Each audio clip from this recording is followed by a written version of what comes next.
Hi, guys. Happy Monday, December 22nd. Happy week of Christmas. If you celebrate Yule like I do, I hope your celebration last evening was great. We got to go with friends and laugh and sing and eat food. It was a great time. If you celebrate Hanukkah, I hope your last night of Hanukkah is enjoyable. It's been a while since I've done data sets for you. So I wanted to jump in light of some of this media that's been coming out as we get to the end of the year.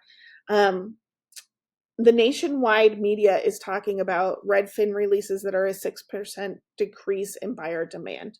Um, the president, I guess, said in a speech the other day about potentially announcing a state of emergency in housing. There are so many things out there that kind of create mud in how we are looking at the markets right now. So I figured it was time for me to jump in and provide some more data so that you guys know kind of where we're at um, in the world of real estate and can kind of look forward with more clarity than what we're seeing from the major media right now. So, you guys know I normally give you numbers from Altos Report. Altos Report is great for what's happening today, listing data, how many houses are on the market, price reductions, all of that. But because we're looking forward, I wanted to bring in my Reventure app. Reventure is a really great app that has all of that information, but also has some forecasting. So they do that forecasting. They look ahead 1 year, 5 years, so that you know where prices in your local market might be looking down the road based on data. This is just data sets. They take numbers, punch them in. Where's the numbers? So I'm going to focus on Bend. If you're planning to transact in Central Oregon and want more of this data for your specific segment, let's grab coffee. I'll bring my laptop and we can go through this. So, as you may have heard on our local media, we are hovering right under 700,000 so far as a median list price in Central Oregon. Obviously, that's segmented out by zip codes. You've got close to a million in '03. You've got 600 in '01, 672 in '02, and then 97707, which is a Bend address, is a little bit over 700 at 722,000. So this is your median sold price, your home value, so to speak, right now. A little bit lower still in Redmond. So what I like about this app is your ability to actually dig into the data. So with all of this background noise of home, market crashes, remember, we don't want a market crash. If you are an everyday home buyer looking to finance a home, you don't want a market crash, because then lenders no longer think real estate is a good bet and they start putting their money somewhere else. It becomes harder and harder to get home loans. A couple of months ago, we saw the highest number of rejected refinance applications we'd seen in quite some time. So you really don't want lenders to get scared. You want lenders to think that long term, that house is valued appropriately and will continue to be a good investment. Market crashes only benefit the rich. So that's one of the reasons why I love this app, is because I can actually come in here and look at some of this data. We've got a home price forecast number. So you're coming into the market and you're wondering what to do in the next year. You want to buy a house in like March. As you know, in my mind's eye, the best listing time for Marches is February, for houses is February, March. You've got the pent up buyer demand that went through the winter with zero inventory and really just wants to find the one. But you've also got some of the people who are planning for summer already coming to market. So that's really, April's the end of our best, listing time here in Central Oregon. The projections for next year are actually pretty good. As we all know, the escalation of prices here in Central Oregon was massive during the pandemic. Some of these markets got to 50-70% overvalued.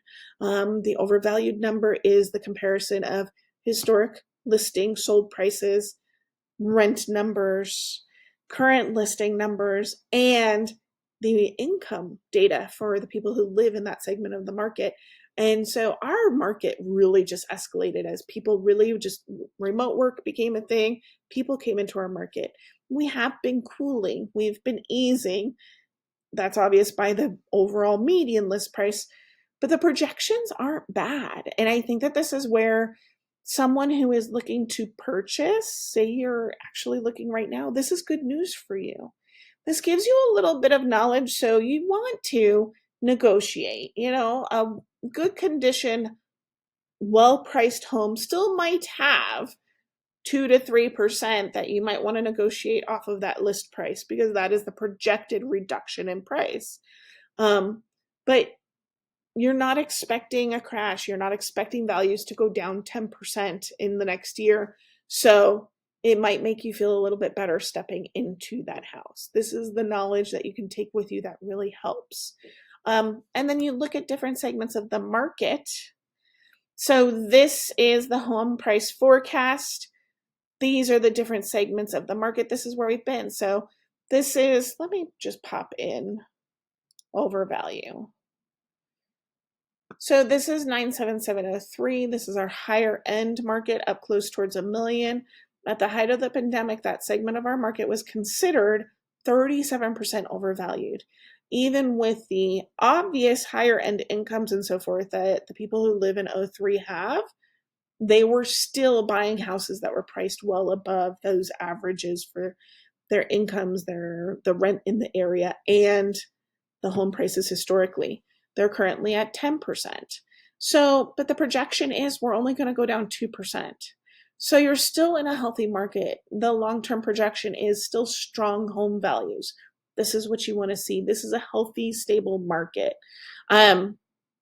Days in market have been kind of around that 1 month to 2 month for a lot of homes. Mortgage rates are right in the middle. So the rates create pressure on pricing.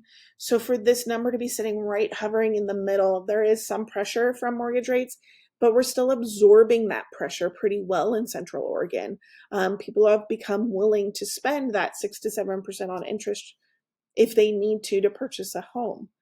Bear in mind, if rates suddenly go down when Powell leaves this position, that will ramp up demand and create inflation in our pricing. So that might be something to also have in the back of your mind if you're considering buying or selling, is when that takes place and how that might interact in the markets. And then we've got long-term growth scores. So in 97703, long-term appreciation, very strong. Wealth and income changes, very strong. The expectation is that people with affluence and money and their ability to continue to make money that live in that zip code is strong. Demographic growth, that people will be moving into the area, that this is an area that will be growing. And then valuation, we're on the high side because this is a very valuable area. Affordability, and almost anywhere in Central Oregon, you're going to see that number at 0. And a lot of that comes into play with the interest rates, what the numbers say the actual true home value is in the zip code, and then what our market share has actually become because we're such a desirable location. This is all really great data, and I can go through and do this in every little segment of our market. I haven't even looked at in detail at the numbers for the other segments of our market recently. But look, so 97702 overvalued 25%. So in theory, the fair home value right now would be in the 530s, and we have a median price in the 670s, but we still have forecast of appreciation.